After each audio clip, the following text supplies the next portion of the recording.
Di Resort 6 ini, di samping potensi wisata, salah satu ikonnya yaitu pendakian, dan itu satu-satunya pendakian yang ada di Kabupaten Mandailing Natal.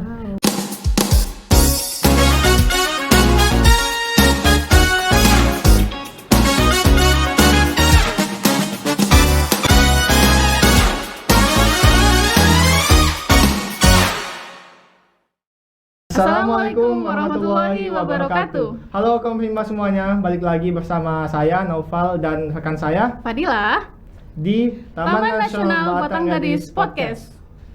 Jadi hari ini kita udah kedatangan dua orang tamu spesial kita. Siapa nih Kak? ya kira-kira? Ya, di sini sudah hadir bersama kita Kepala SPTN Wilayah 3 Muarasoma Ibu Siti Wahyuna dan Staf Seksi 3 Nisa Hidayati. Jadi hari ini kita bakal tanya-tanya nih sama dua narasumber kita tentang apa aja sih kegiatan yang ada di Seksi 3 serta apa aja yang ada di Seksi 3 itu sendiri. Tapi kita sebelum ke sana, lebih baik kita kenalan dulu yuk sama dua narasumber kita. Silakan Ibu. Perkenalkan, kami dari tim Seksi Pengelolaan Taman Nasional Wilayah 3 Muarasoma, Taman Nasional Batanggadis. Jadi pada kesempatan ini kami diundang untuk mengisi podcast Taman Nasional Batanggadis. Pertama sekali kami perkenalkan, nama saya Siti Wahyuna SP. Kemudian sudah barangkali sekitar 30 tahun bergabung dengan kehutanan yang sebelumnya dan sekarang sudah dengan nama Kementerian Lingkungan Hidup dan Kehutanan. Di Taman Nasional Batanggadis sendiri, saya bergabung sejak tahun 2017. Tepatnya pada bulan Januari tanggal 17. Dan sebelumnya, kami ditugaskan di Taman Nasional Wakatobi sejak tahun 2010 di bulan September. Dan pengangkatan pertama di Taman Nasional Siberut di Sumatera Barat.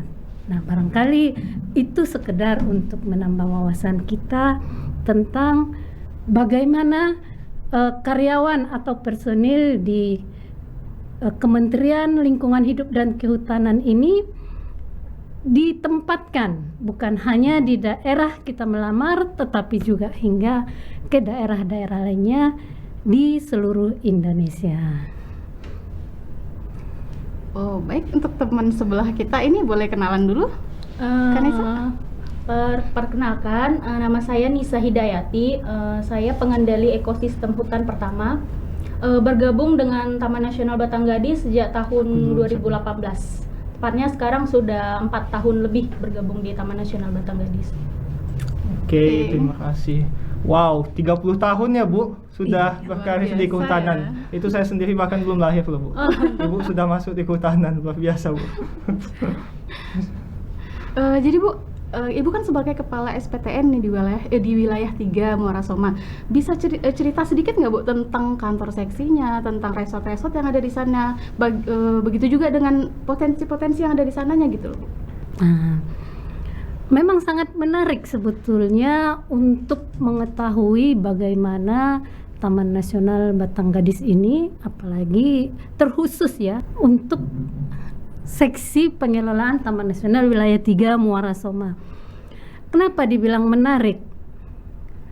Karena bekerja dengan kehutanan atau lebih khususnya Taman Nasional Batanggadis itu menjadi salah satu minat atau hobi bagi kita, di mana kita tahu di masa sekarang ini generasi muda kita ini kalau ditanya apa hobinya, jalan-jalan. Iya benar Bu. Apa hobinya? Selfie. Apa hobinya? Makan.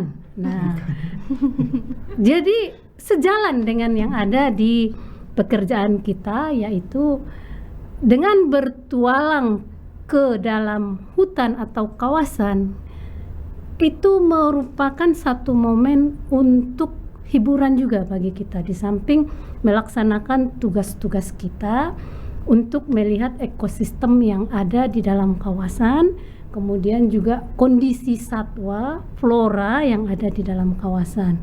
Nah, untuk informasi barangkali di sini bisa kami sampaikan, kantor wilayah pengelolaan seksi 3 ini berada di Desa Sibanggorjae. Walaupun dikatakan seksi pengelolaan Taman Nasional wilayah 3 Muara Soma. Nah, itu terkait di awal dulu pendirian kantornya berada di Kecamatan Batang Natal di Muara Soma, tetapi seiring berjalannya waktu dipindahkan ke Desa Sibanggorjae. Nah, untuk pengelolaan wilayah sendiri juga dibagi atas 3 pengelolaan wilayah resort, dan ini dibuat memang agar pengelolaan yang dilaksanakan itu lebih efektif. Kenapa dikatakan efektif? Dengan membagi wilayah atas 3 resort itu diharapkan nantinya masing-masing personil yang ditugaskan di setiap resort akan lebih terfokus dengan pengelolaan di wilayah resort masing-masing. 3 resort itu yaitu disebut dengan nama resort 6 Sibanggorjulu karena kantornya berada di Sibanggorjulu.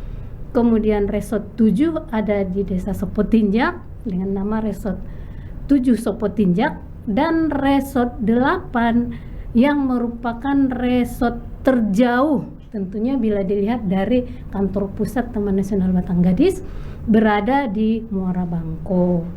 Nah, dengan 3 wilayah resort itu berarti kita di seksi 3 memiliki 4 sarana kantor seksi, kemudian 3 kantor resort.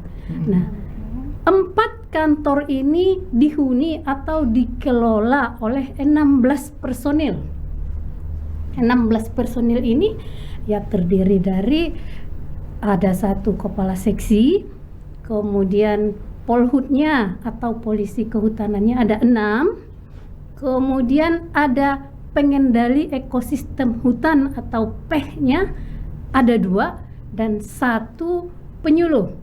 Nah, kemudian ditambahkan dengan adanya yang dulu kita kenal dengan tenaga kontrak yang kita ambil dari masyarakat sekitar dari kantor kita ataupun di desa-desa penyangga dari kawasan sebagai bentuk dari partisipasi masyarakat terhadap pengelolaan di wilayah seksi 3. Menarik kan?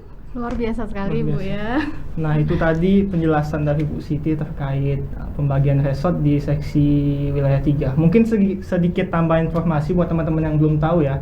Taman Nasional Batanggadis itu sendiri dibagi menjadi 3 seksi, ya Kak? Ya, benar. Seksi 1 ada di Siabu, seksi 2 di Kota Nopan, dan seksi 3 tadi ada di Sibanggor kantornya. Dan ketiga seksi tadi itu dibagi lagi menjadi 8 resort, yang 3 diantaranya ada di seksi 3 tadi, begitu teman-teman. Jadi untuk selanjutnya, Ibu tadi berceritakan tentang ada 3 resort yang ada di seksi 3. Nah, boleh nggak Ibu cerita sedikit bahwa di sana itu ada nggak sarana prasarana atau fasilitas yang mendukung berjalannya pengelolaan Taman Nasional ini? Lalu Ibu juga bercerita tentang bagaimana sekarang masyarakat itu butuh hiburan juga sebenarnya di dalam hutan. Nah, pasti salah satunya kita berpikir itu tuh pasti wisata ya Bu ya. Nah, boleh nggak biar teman-teman pada tahu nih, kaum Rimba pada tahu juga nih, ada wisata apa aja sih yang ada di seksi 3 gitu. Bu boleh cerita? Iya, benar memang. Karena ya kita tahu di zaman milenial ini apa sih yang tidak dikejar orang?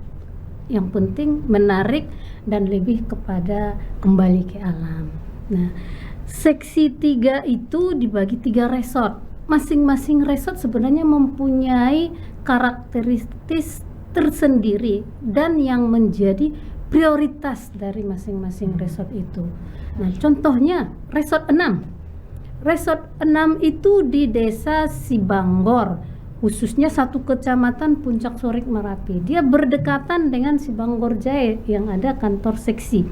Nah, di Resort 6 ini di samping potensi wisata, salah satu ikonnya yaitu pendakian, dan itu satu-satunya pendakian yang ada di Kabupaten Mandailing Natal. Bagaimana itu tidak menarik bagi anak-anak muda kita di khususnya Kabupaten Mandailing Natal kalau mempunyai kesempatan menancapkan bendera di puncak Sorik Marapi. Nah, bagaimana perjalanan ke sana, bagaimana proses yang harus kita lalui agar kita terdaftar secara legal untuk ikut pendakian, barangkali bisa dijelaskan karena bersama saya di sini ada ini personil dari Resort 6, Mbak Nisa. Ayo silakan Mbak Nisa. Nah, terkait tiket untuk pendakian Puncak Sorik Marapi ini, nanti teman-teman bisa langsung datang ke kantor Resort Sibanggor Julu.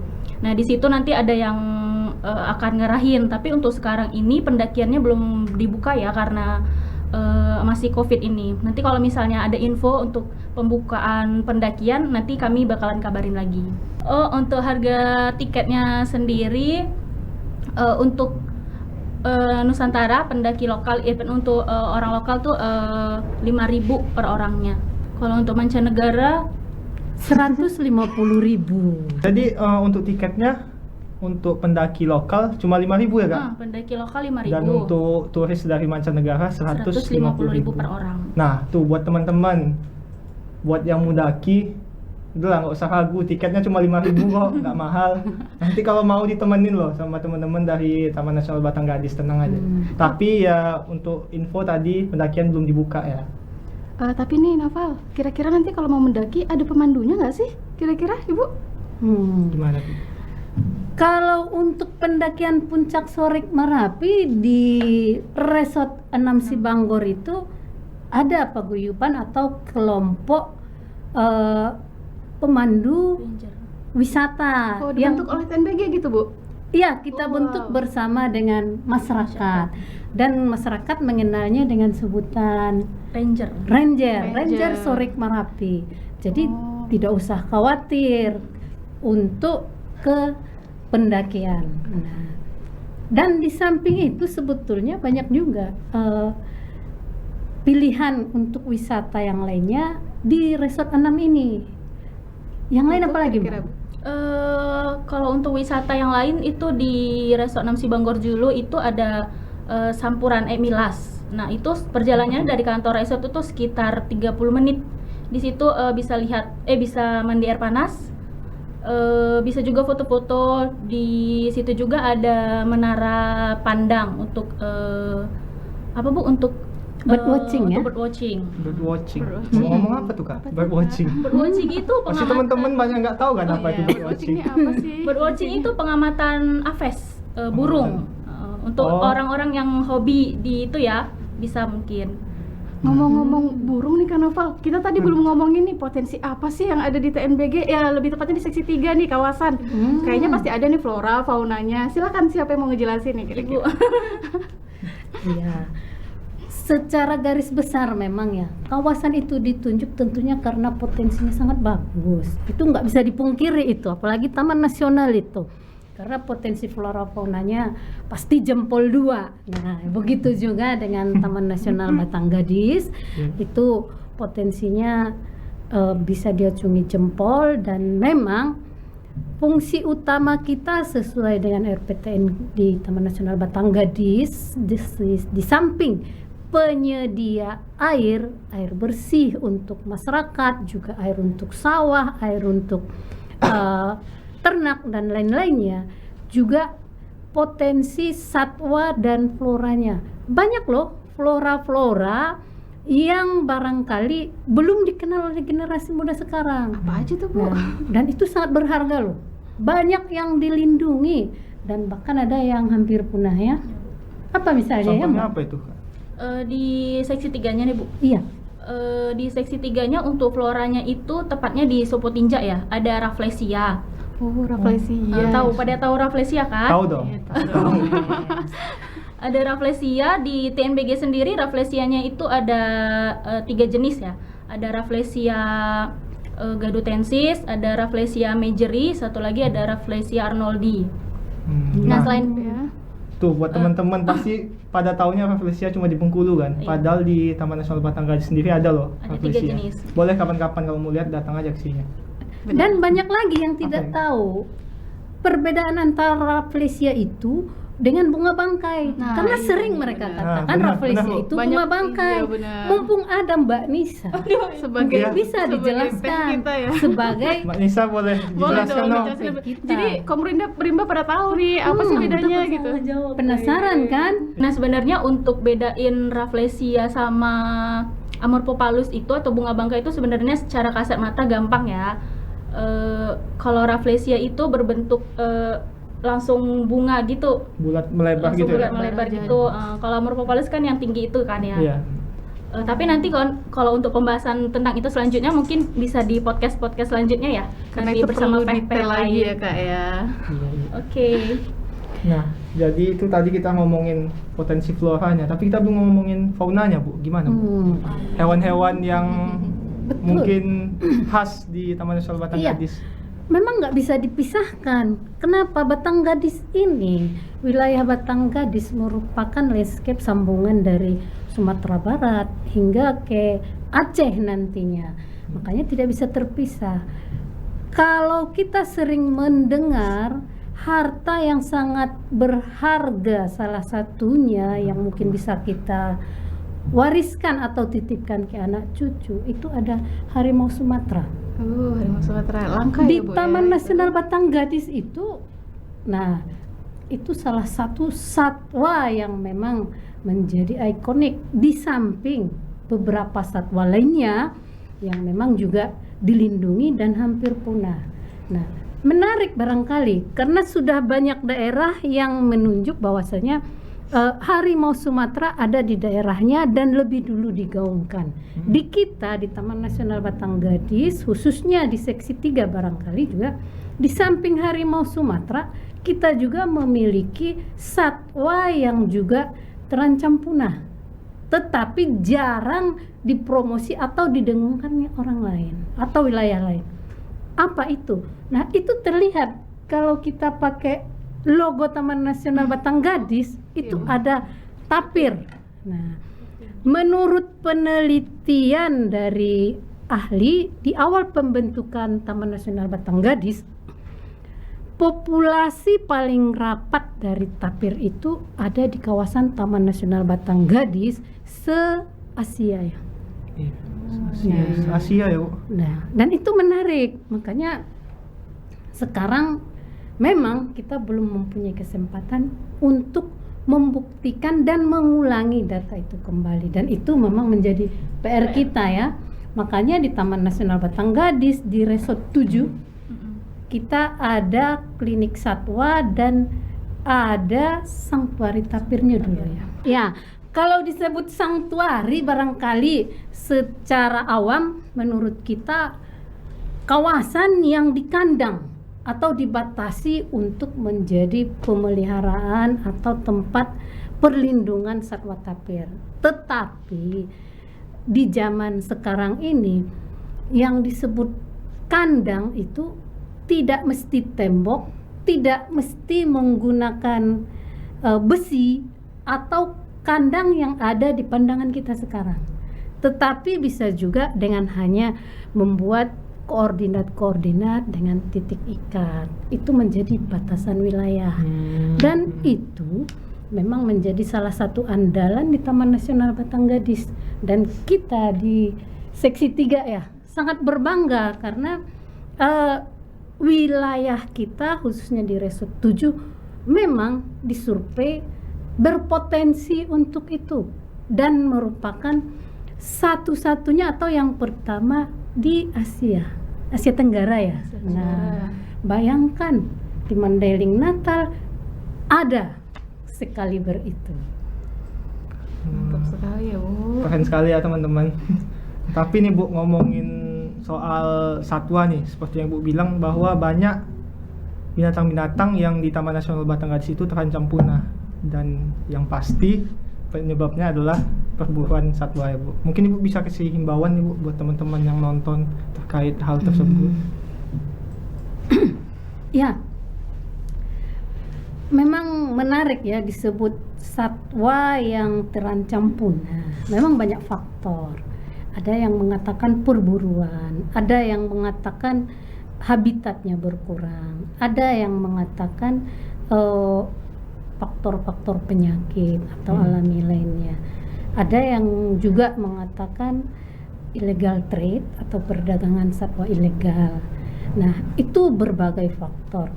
Dan memang di Mandailing Natal sendiri di kawasan kita memang tidak pungkiri adanya kebiasaan masyarakat, tapi tidak semua, untuk berburu satwa dalam artian yang diburu itu yang banyak, apalagi musim-musim panas, yaitu burung. Nah, memang terkadang kita lihat ada anak-anak bawa sangkar isinya burung. Nah, ketika kita tanya, kalau bahasa di sini mengatakan itu marpike ya. Oh iya, Marpike, menjerat burung artinya. Dan itu menjadi terkadang mereka jual ke masyarakat yang ada di sebelahnya. Nah, dan memang kebiasaan ini sudah katanya turun-temurun sejak dulu. Namun di kitanya sendiri sebagai petugas di Taman Nasional Batanggadis merasa bertanggung jawab terhadap kelangsungan hidup dari satwa-satwa ini, apes ataupun burung. Nah, makanya kita menghimbau dan juga kita mendekati masyarakat agar kebiasaan berburu ini bisa diatur waktunya dan lokasinya, dalam artian untuk burung-burung yang tidak dilindungi, kalau di luar kawasan konservasi masih memungkinkan dilakukan. Tetapi di dalam kawasan konservasi, di dalam kawasan Taman Nasional Batanggadis, kita himbau untuk tidak melakukan itu. Biarkanlah burung itu di habitatnya. Karena ya kalau makan daging burung berapa sih? Iya. Daging goreng banyak tulang. Yang kita harapkan itu kicauannya, warnanya. Kemudian juga sebetulnya burung ini mempunyai manfaat untuk menyebarkan biji-bijian di dalam hutan yang secara tidak langsung juga bermanfaat untuk masyarakat. Buah itu bisa tumbuh di mana-mana. Nah, mungkin itu himbauan kita ke masyarakat agar tidak melakukan marpike ya di dalam kawasan Taman Nasional Batanggadis. Wah, sebenarnya kalau ngomongin potensi fauna seperti burung tadi itu kan sebenarnya Bu, seharusnya kita jaga dengan baik kan.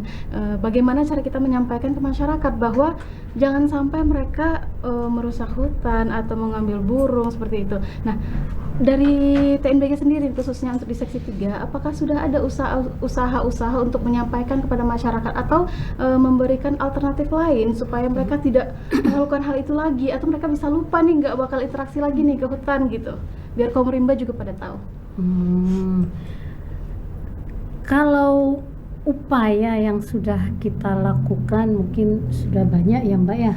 Nah, karena di kita banyak fungsional ini, dari fungsional penyuluh sudah melakukan pendidikan konservasi, baik secara dini, yaitu mendatangi atau mendatangkan anak-anak sekolah, datang ke sekolah-sekolah dari SD, SMP, SMA, bahkan juga go to kampus barangkali. Nah, kemudian juga kita juga menyebar informasi di IG kita, di YouTube kita, ada informasi-informasi tentang itu sosial media, dan juga ada booklet, kemudian leaflet. Nah, itu dengan media-media yang memang kita anggap kalau memang itu kita laksanakan, masyarakat bisa dan cepat ingat. Nah, yang menarik karena sekarang musimnya YouTube, kemudian juga film, kita juga terkadang memutar film-film konservasi, baik itu di saat Ramadan maupun mendatangi pertemuan-pertemuan masyarakat. Tetapi kalau secara resminya memang kita melakukan penyuluhan dan sosialisasi juga dari tingkat desa hingga tingkat kecamatan, mungkin barangkali juga di kabupaten ya. Nah tentunya teman-teman kita dari PEH juga hasil-hasil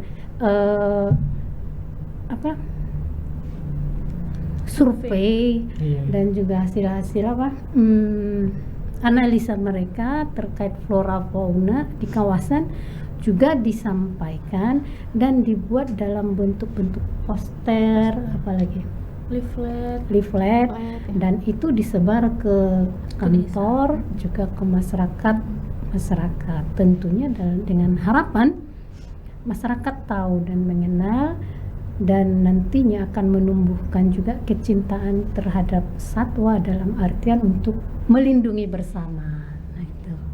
Iya Bu ya. Sebenarnya kalau bercerita tentang ini sangat bagus ya Bu. Usaha dari TNBG Taman Nasional Batanggadisnya sendiri udah maksimal ya untuk menyampaikan itu ke masyarakat. Nah, sepertinya kita pengen beralih nih yang lebih ke personal gitu nggak sih? Tadi kan kita udah ngomong soal potensi, baik itu flora, fauna, wisata, terus juga udah himbauan masyarakat. Nah, ngomong-ngomong soal masyarakat nih Bu, kita yang dari Taman Nasional kan pasti berhubungan langsung dengan masyarakat itu sendiri kan Bu. Yang mau saya tanyain itu Bu, apa sih menurut Ibu kebiasaan unik atau kearifan lokal gitu Bu dari desa-desa yang ada di sekitar Seksi 3 gitu? Gimana Mbak Lisa? Kalau kearifan lokal di masing-masing desa memang pasti ada lah ya. Nah, apalagi Mandailing Natal ini terkenal dengan religinya. Kita tahu masyarakat di sini sangat religius. Bahkan ada satu daerah penyangga ya, desa penyangga kita yang dikenal dengan Purba ya. Purba itu menjadi sarangnya atau pusat dari santri. Mungkin dengan begitu bisa disebut Madinah ini kota santri. Nah, itu berkaitan dengan kearifan tradisional. Apa hubungannya dengan alam, dengan kawasan? Mungkin itu ya. Nah, kita tahu di agama sendiri dikatakan untuk tidak merusak alam.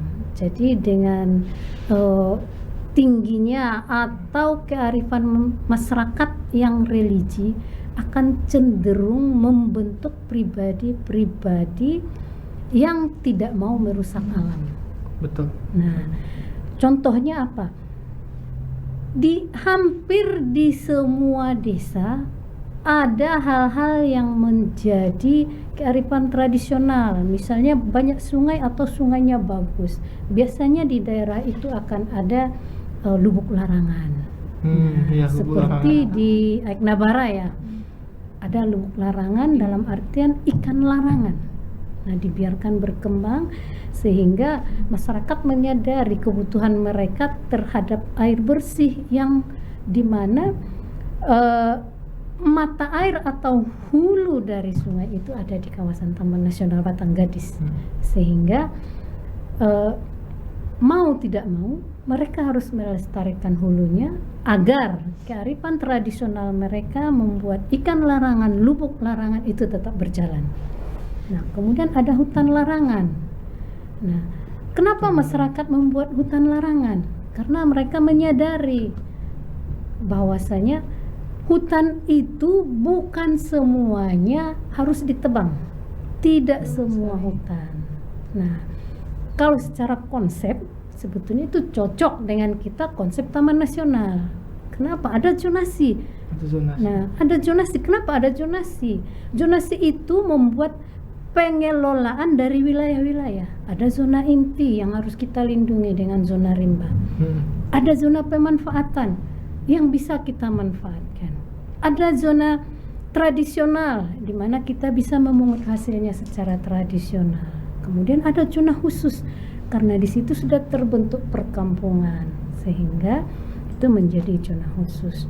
Nah, makanya kearifan tradisional itu barangkali kalau kita buat kontekstualnya ya menganut hampir sejalan dengan konteks kita di Taman Nasional Batanggadis.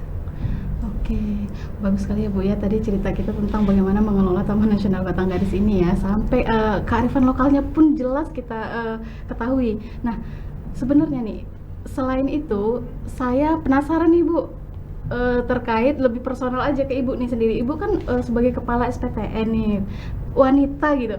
Gimana sih menurut Ibu ngejalanin pekerjaan yang terkesannya ini kan kehutanan berat gitu ya Bu ya. Bagaimana sebagai seorang wanita bisa menjalani pekerjaan ini? Bisa dijelaskan Bu suka dukanya atau kesulitannya lah seperti itu. Ya memang kodrat kita ya, wanita disebut perempuan, gender biasanya. Tetapi sekarang ya, karena memang perbandingan pria wanita yang katanya 2:3. Banyak kan wanita Katanya ya Bu sekarang ya. Mau nggak mau di semua Mau ini nggak harus mau kita harus isi. ikutin ya. Kita nggak bisa disingkirkan. Benar-benar. Karena memang harus mengisi lini keterwakilan. Dan memang terkadang dengan posisi kita sebagai wanita, ada yang mengatakan dan sering kita dengar masyarakat mengatakan tidak takut. Nah, Iya. itu sering. Iya. Nah, pertama barangkali kita mendengar ditanyakan begitu, kita berpikir, iya ya, kenapa saya tidak takut? Gitu. Tetapi kalau kita sudah jalani, kita tahu dan paham, akhirnya kita merasa bahwasanya semua profesi itu hampir sama, punya resiko. Punya resiko. Ya, jangan dibedakan perempuan laki-laki. Memang kita tidak juga pungkiri ada kekurangan kita dibanding laki-laki di dalam menjalankan tugas ini. Tetapi juga ada kelebihannya. Kenapa? Kenapa saya katakan begitu?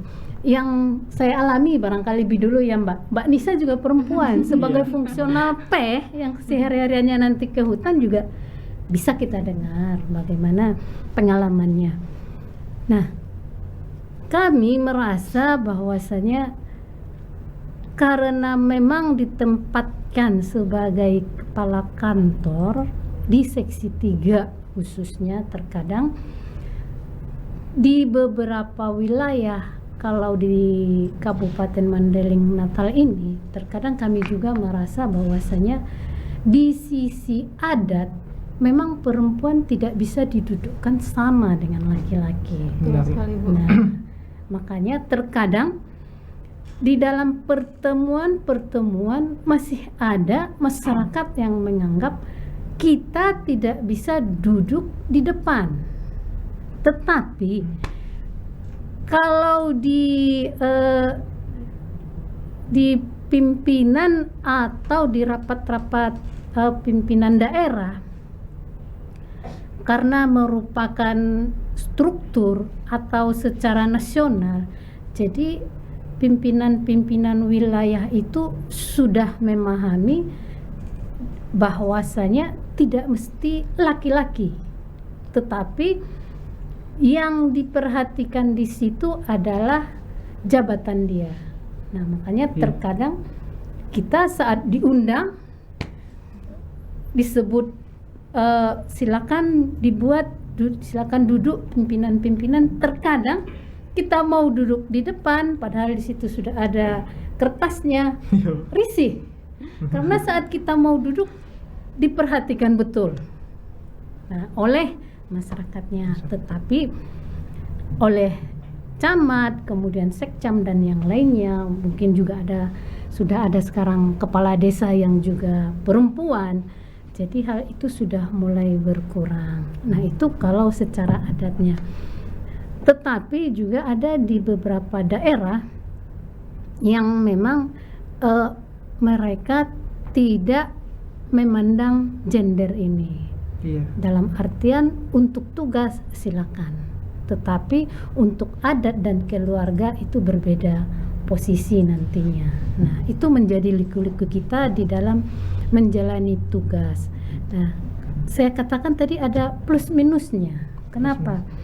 Di dalam perjalanan melaksanakan tugas ini sebetulnya kita merasa terkadang perlakuan masyarakat itu bukan lagi dianggap tidak menganggap kita, tetapi lebih kepada menyayangi. Dalam artian apa?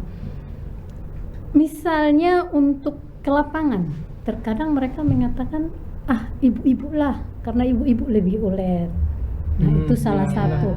Dan itu jangan kita anggap sebagai nada yang negatif, karena itu nadanya positif thinking kita. Dalam artian mereka menyadari sebagai laki-laki mereka cepat bosan, sehingga untuk pekerjaan itu mereka kurang minat. Nah, itu. Kemudian juga seringkali kita di dalam perjalanan itu memang merasa kita diberi keistimewaan Privilege ya. Keistimewaan. Nah, itu sering. Ya, mungkin dari hal kecil, misalnya mengangkat barang kita diistimewakan. Kemudian untuk tenda kita juga diistimewakan, kemudian untuk hal-hal lain. Tetapi di dalam pelaksanaan pekerjaan ya kita memang relatif sama. Namanya tim, tentu mempunyai tugas masing-masing untuk mencapai target yang sudah sama-sama disepakati. Ya, jadi isu gender itu memang sekarang banyak dibicarakan ya Bu.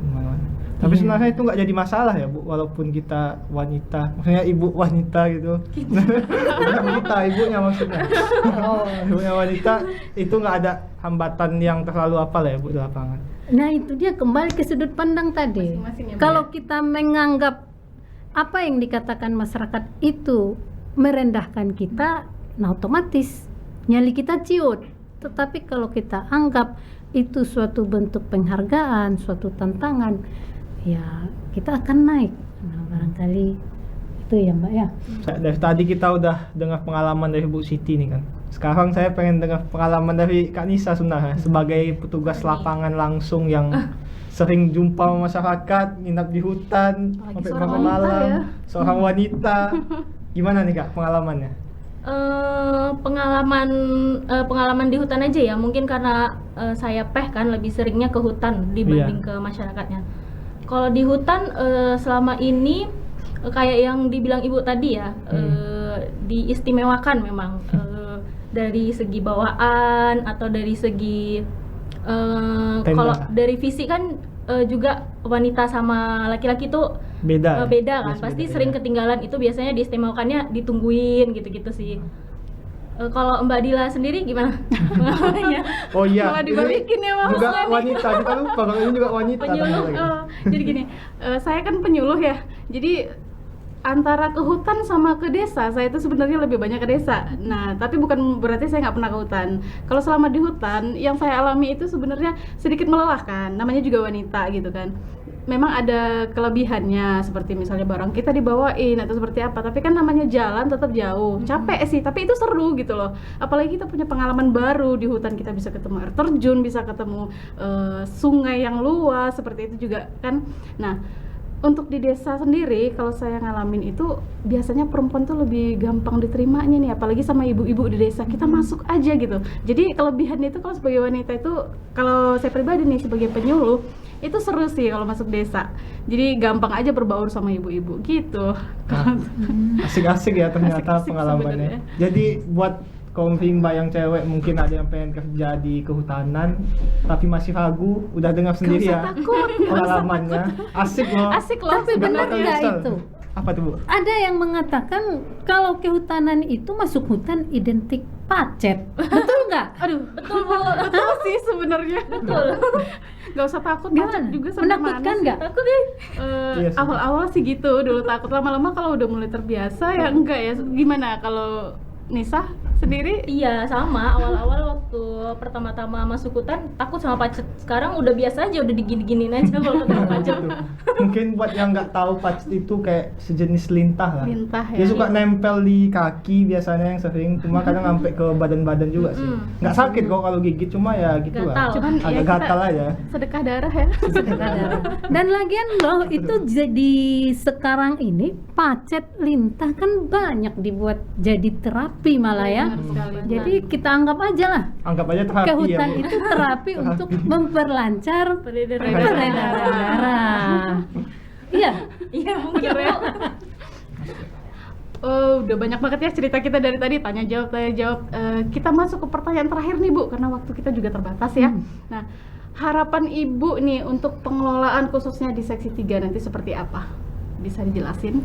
Wah, ini memang sering ya kita diajak hampir setiap tahun di awal dan di akhir kita diajak gini di Taman Nasional Batanggadis, kita diajak untuk bermimpi. Kalau kita disebut bermimpi dulu, baru susun rencananya, baru laksanakan, setelah terakhir evaluasi, lihat apa yang belum tercapai. Itu sering kita memang diajak, dan dimulai dari personil resort tentunya, tingkat resort hingga tingkat seksi.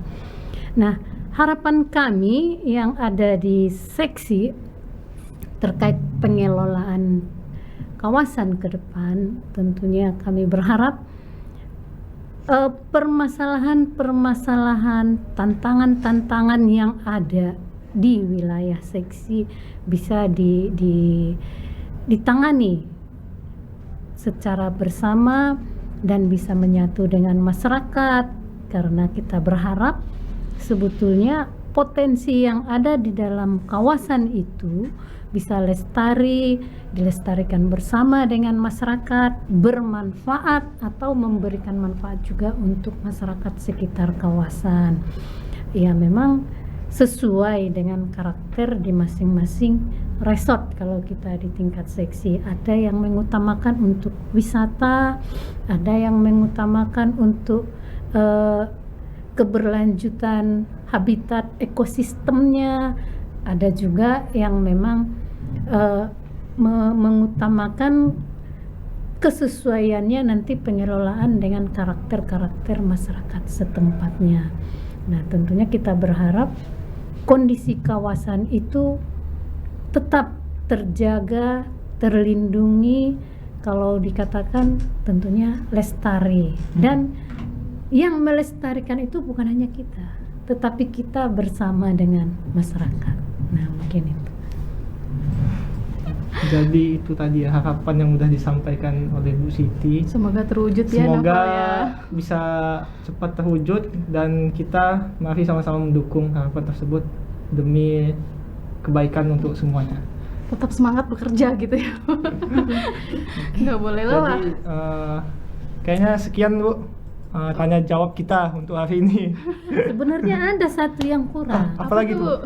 Pengalaman pertama sebagai polhut, bagaimana pengamanan kawasannya? Karena dari Hospital tadi ada kita ya, sudah kita-kita aja penyuluh. nih. Saya lupa ya. kalau bilang kalau saya sebenarnya polisi kehutanan ya teman-teman.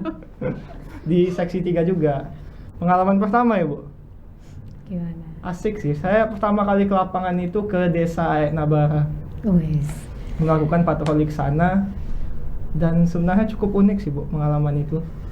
Kami sampai sana, kami langsung disambut sama masyarakat. Wes.